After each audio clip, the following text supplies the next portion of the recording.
ہمارے دیوبند میں چھوٹا سا بچہ تھا تو ہماری ہمشیرہ کا ایک مکان تھا ایک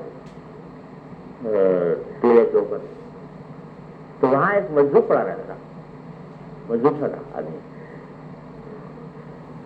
تو ہماری ہمشیرہ جو ہیں وہ اس کو یہ کرتی تھی کہ کبھی اس سے کچھ چلے کوئی فلاں چیز لا دو بازار سے، تو وہ لے آیا اور ہمشیرہ نے اس کو پیسے دے دیے، اس کو پیسے دے دیے، کھانا دے دیا. تو وہ کیا کرتا تھا کہ کبھی مان لیتا تھا بات، کبھی چلا جاتا تھا، کبھی نہیں مانتا. تو ایک بتا ہمشیرہ نے اس سے کہا فلاں چیز مجھے لا دو بازار سے، یہ ایک پیسہ، انہوں نے ایک پیسہ، ایک آنا دو آنا، ایک سے یہ لا دو اور تمہیں پیسے میں سے دوں. میں نہیں جاتا. کیوں نہیں جاتا؟ کہ مجھے نہیں بھوک، یعنی مجھے بھوک نہیں ہے.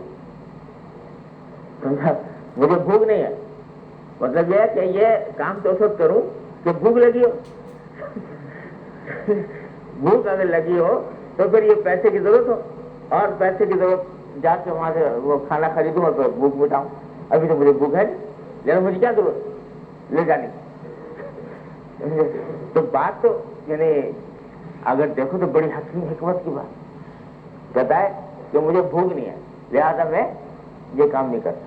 لیکن قناعت آپ اس شخص کی دیکھو کہ مجھے جب ضرورت ہوگی کروں گا، ابھی کیا ضرورت ہے جب بھوک نہیں، جب ہوگا تو کوئی مزدوری کر کے پیسہ کما لوں.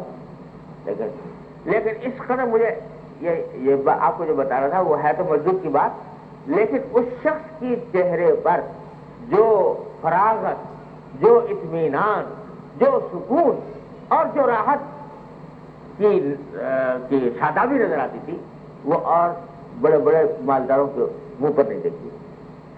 سمجھے کیوں؟ اطمینان حاصل ہے کہ بھائی جب بھوک لگے گی تو یہاں سے کام کروں گا، ایک پیسہ مل جائے گا، کھانا لے کے کھا لوں گا، پھر اللہ اللہ خیر کر لوں اور مجھے کچھ کرنے کی ضرورت. اطمینان فراغت، تو اللہ نے اس کو اس میں اطمینان عطا فرما دیا، اس میں وہ عطا فرما دی. تو اطمینان اور راحت کے لیے یہ اسباب اور یہ ضرورت نہیں ہے، یہ اللہ جل جلالہ کی عطا ہے. وہ اگر چاہے تو دال روٹی میں عطا فرما دے، اگر انسان کے اندر طلب ہو آخرت کی اس میں عطا فرما دے. نہ دے تو بڑے بڑے کوٹھے بنگلے میں نہ دے، تڑپتا رہے آدمی، اس میں بھی تڑپتا رہے. بخلاف طالب آخرت کے سب راحت میں ہیں. جو طالب آخرت ہے وہ دنیا میں راحت میں ہے، اس وقت سے جانتا ہے اول تو دنیا کی حقیقت پیش نظر ہے اور زیادہ کی طلب نہیں، قناعت اللہ نے عطا فرما رکھی ہے. اللہ اللہ خیر کر، زندگی آرام سے گزرے. اللہ تعالی ہم سب کو عطا فرما دے.